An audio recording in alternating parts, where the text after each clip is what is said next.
Voice کی کتاب اس کا 5 باب پہلی آیت سے، جب تو خدا کے گھر کو جاتا ہے تو سنجیدگی سے قدم رکھ، کیونکہ شنوا ہونے کے لیے جانا احمقوں کے سے صبح گزارنے سے بہتر ہے، اس لیے کہ وہ نہیں سمجھتے کہ بدی کرتے ہیں۔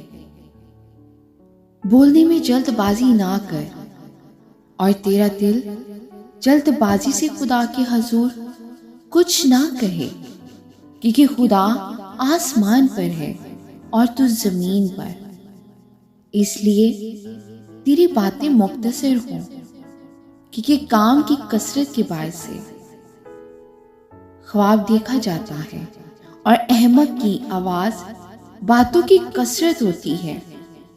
جب تو خدا کے لیے منت مانے تو اس کو ادا کرنے میں دیر نہ کر، کیونکہ وہ احمقوں سے خوش نہیں ہے۔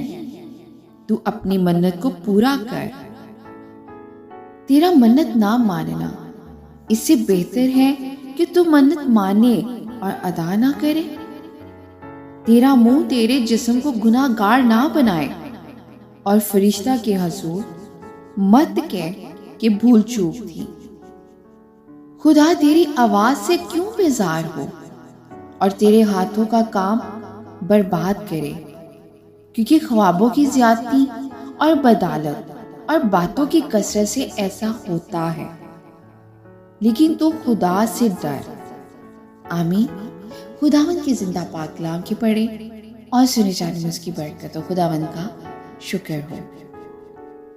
عزیزو، آج کے کلام کے وسیلہ سے خداوند ہم سب کو برکت دے، اور ہم سب کلام کے پڑھنے یا سننے والے محض نہ بنے، ہم کلام پر عمل کرنے والے بنے۔ آمین۔